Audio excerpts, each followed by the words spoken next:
Okay, good morning.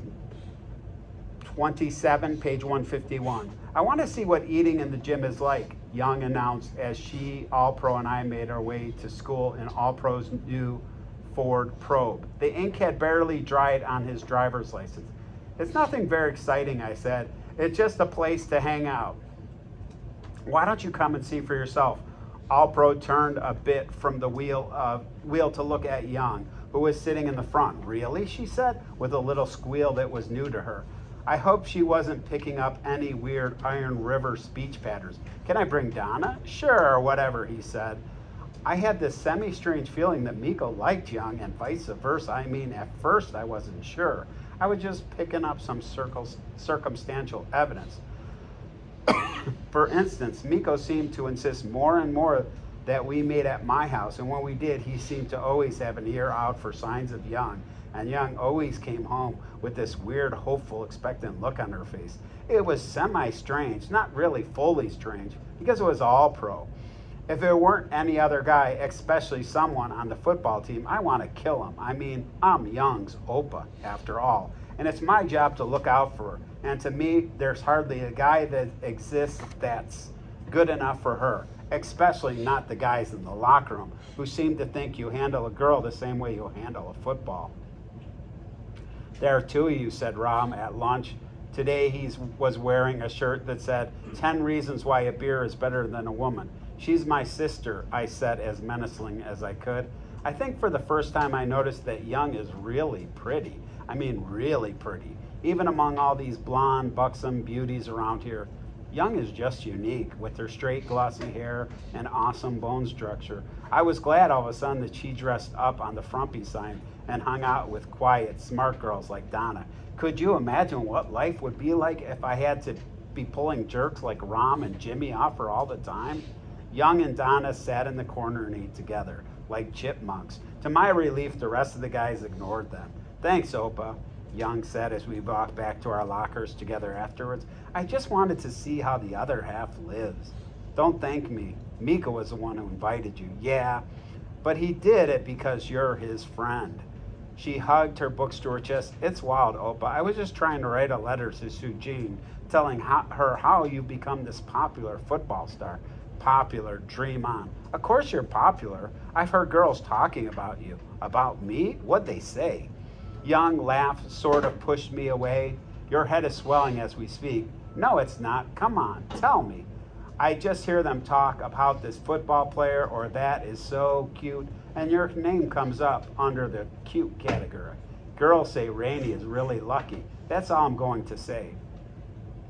Are you joining us tomorrow, dear sister? No, thanks. This was fun for a day, but football players don't have the daintiest eating habits. I guess, I said. I was wondering if she was referring to Ram's chewing with his mouth open. Jimmy's ratsy, fat-crusted bologna sandwiches, or Leland's dumb seafood jokes. Even All-Pro was a sight, trying to eat 4 or 5 peanut butter and ham sandwiches in the allotted time. We were football players. What did she expect? Our season ended early because it got cold sooner up north. If we won the Moose Creek game, it would be almost a month and more freezing practice. While we waited for the Southern conferences to catch up, and then we'd all meet at the heated Humphrey Dome in the cities around Thanksgiving. I've been writing to Manuel, telling him he'd have to come visit, try the cold out for himself. One morning, Young and I stared out the window together. Wow, I said, where'd the green go? Our lawn looked like silver Christmas tinsel. We high-fived each other. Frost, Young diagnosed. This was only the beginning. Just think, Opa, we're going to have our first snow. I can't wait. On the way to practice that morning, the tops of puddles were layered with brittle ice, but Miko kept saying over and over again that this weather was strangely warm. By this time, they almost always had snow. At practices, we froze for the first half hour, especially if the wind was blowing. It was painful. Then we'd be dripping sweat, which didn't feel so healthy either. But the coaches told us that we had to buck up, so we did. Coach wore a big, fat Iron River parka, but Kearney toughed it out in just a tiny windbreaker to show us he was with us. In school, my grades were okay, but I was glad they'd be coming out after the state tournament. You could say I was a little distracted. My first thought when I got up was football. After the morning practices, I was half asleep all day. When I woke up at 3, it was time to do it all over again. After that, I just wanted to soak in Mrs. Knutson's tub. Sometimes Young would sit outside the door talking or playing a new song she heard. Tonight, I came home ready to ease myself into the tub, but then I stopped. What was that delicious smell? Korean hamburgers, wow. I immediately volunteered to set the table. We sat down to Mrs. K and Oma's version of hamburgers. Beef patties coated in egg, soy sauce, and green onion, and cooked in sesame oil. I had to use this other Kachan, Kung Chi soy sauce, and corn oil for the sesame, Oma apologized. I was already inhaling about 3 burgers. A layer of kimchi on top and real rice, not Uncle Ben's, would have made it perfect. But then you can't have everything. The last time I had Chung King was at Donna's house, Young said as we gobbled, earnest as pigs at a trough. Her mother had brought all this chow mein stuff and used the recipe off the can, she continued. And then when I came in the house and went, yum, what is this? Everyone just looked at me like I was supposed to say, oh, chow mein medley is my favorite dish. It didn't even look anything like the chow mein at Fortune's Garden. Yeah, I said, like when I ate over at my friend's, Ron's house. Only Young knew Ron was actually Rainey. His dad was trying to explain to me how a ravioli was like a wonton, but not realizing that I am the Chef Boyardee king. Cheese ravioli, mini ravioli, roller coasters. I stock them all. Not to mention that ravioli is close to mandu for us, not wonton. Geez. Gosh, said Mrs. K, I learned so much about Korean culture from you two. Aboji glanced up at Oma. The taste of this is good, he said, chewing noisily. Young and I had finally convinced Aboji that eating loudly, a compliment to the cook in Korea households, was considered rude here. But Mrs. Knutson was busy eating a second helping, and Oma looked happy. Chan, it's so exciting to see the town rooting for your young people. All those Go Miner signs all over, Miss Knutson said. Gosh, if you won, you'd probably get your picture in the paper. And my, you look so handsome in your leather jacket.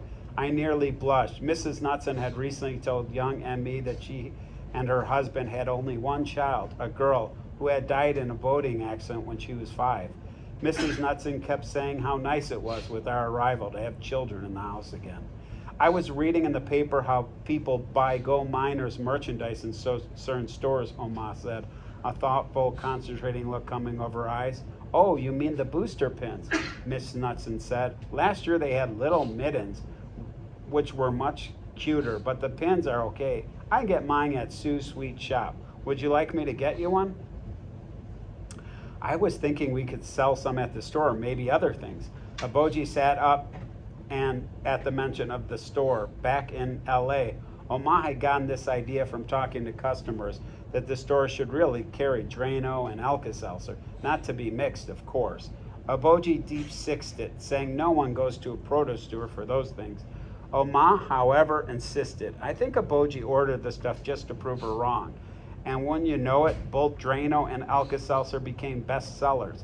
Lots of people get clogged sinks and clogged guts late at night when the drugstores and hardware stores have closed. What a great idea, Young said. Like, you know how we already have those froggy commuter cups. I bet if we sold Miner t-shirts and coffee cups and stuff like that, people would buy them. I know I certainly would, Miss Knutson said, and I bet my friends from church and the Hot Dish Club would too. Young and I exchanged look. Hot Dish? In fact, she went on, an old friend of Ollie's, that was the late Miss Knutson, God rest his soul, runs a novelty printing store. Oh, maybe he can make those foam hands that say, we're number one. I adore those. Let's see what he can do for us in a hurry. Oh yes, Oma said, eyes sparkling. We can donate some of the money we make back to the school. Aboji had stopped eating. He was looking at all of us, sort of bewildered. I did my best to translate, but I'm not sure how well booster pins and novelty printing came out. We should check with franchise first, he said. Oma shook her head. We ask, they say no. We don't ask, what's the harm? We're supporting the school this way. The doorbell rang. It was All Pro. Mrs. Knutson let him in, and he sat down at the table as if he had eaten here 1,000 times before, except this was his first. Hi, he said. His face was scrubbed and beaming. I introduced him to Oma and reintroduced him to Oboji, describing him as the principal's son, the one who gave us a ride to school the one day a week. We didn't have morning practices. Would you like something to eat? Oma said. We're having Korean hamburger tonight.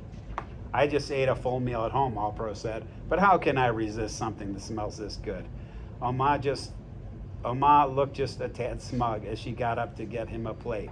She bumped into Young, who was exiting the kitchen, already having gotten him one. Thanks, he said to her, as if he were a diabetic and she were bringing him insulin. Miko plays football with me, I said, quarterback. And quite a one, Miss K said.